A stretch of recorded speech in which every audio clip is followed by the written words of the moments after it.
everyone, Brent back here with another review of the DBA doctoral program through South College. And if you've been following along, I've done many different episodes, and this episode's a little bit different because I'm riding the struggle bus a little bit, not because of school. I'm actually riding the struggle bus because my wife just had a baby just a few days ago. So I'm trying to carry school forward, but this is number 8 for us. So this is my 8th child, which means my time management has become a little bit more critical. However, that hasn't stopped progress.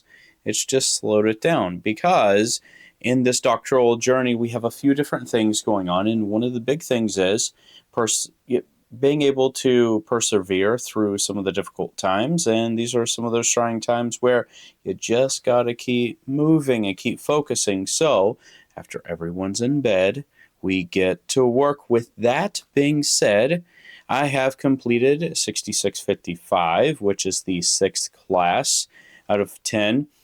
And I do have to say it was a strategics communication class. It was awesome.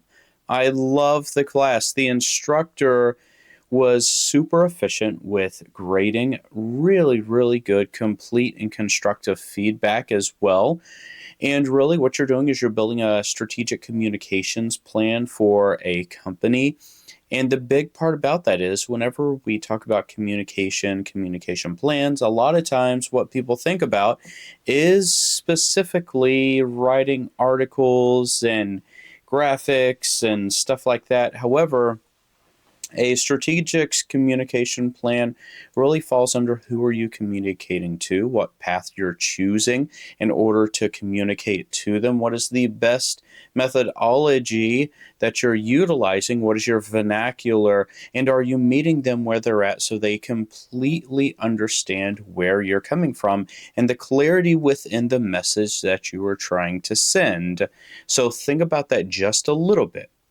Now, it's kind of interesting because where I'm from in Tennessee, I would talk like this. And a lot of times I just came out and I would have a really thick drawl, everything out. And then everyone thought I was ignorant. Now, that is very difficult to take. And that was just my experience back in 2001, 2002, 2003 when I moved to Washington, D.C. They really had a preconceived notion of ignorance once they just heard me draw everything out. So I actually took the time to do speech lessons to lose my accent and to focus more on what I was delivering in terms of speech through communication. So that's where my journey through communication really started. Now I regret losing my accent because I feel like that was a big part of me. And my wife always tells me when I get on the phone with my family, it comes back pretty quick and pretty aggressive. And I kind of like it, it's just a part of my history and who I am. And I lost a lot of that.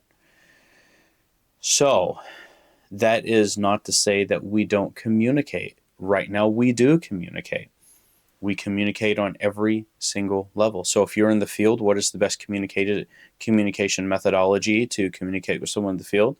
What is the best communication, methodology and delivery platform for someone in an office? Now, just think about that. These are the types of things you will need to focus on, but depending on what organization you're looking at, what if it's a retail store? What if it's a movie theater? What if it's an airport?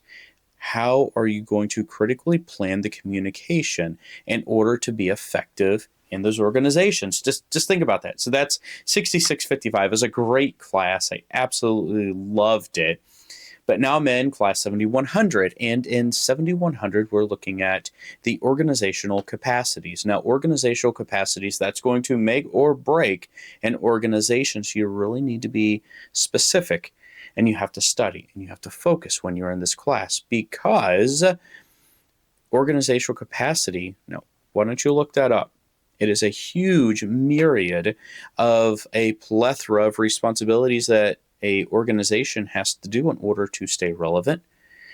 Just think of what would happen to Blockbuster if they took on Netflix or bought Netflix early. pretty sure they would still be around, right? That's just one part of it. There's a huge, huge area just for this that keeps organizations running in every single capacity that they have. Now, the cool thing about this is I'm getting my grading back. I'm actually really, really happy. I'm getting constructive feedback again. This professor is absolutely awesome. And the professor has a huge, huge portfolio or resume, whatever you want to call it, which makes it a little bit intimidating, but it also adds a little bit of validity behind their feedback as well. So think about that too. I'm really excited. I'm going strong. We're in that 7th class out of 10. We got 3 more to go. I'm still deciding between a dissertation and a capstone. I'm leaning more towards a capstone because that is what I'm more familiar with, and I've done it before with some of my other degrees, and I just love projects. Now, typically my projects are a little bit more than just writing. I have written a book, and I'll link my book down in the comments. If you don't know, maybe I haven't mentioned this. I wrote a book called From Worker to Leader, and starting small businesses and running organizations and different things like that. Because, yeah, I've owned a couple businesses, and actually right here, this is a business, what I'm doing, and I have to run the background here too. So it's actually really cool. If you want to see that journey, I started out in the trades and then did some formal education and then did some more formal education. And here we are in a doctoral journey, and I am enjoying every single assignment that we have. Now, the current class that I'm in 7100, I have noticed that the assignments have multiplied, I would say. Usually you're looking at a 12 to 13 niche. This one is, I think, over 15, 16 or more, depending on how we are getting there.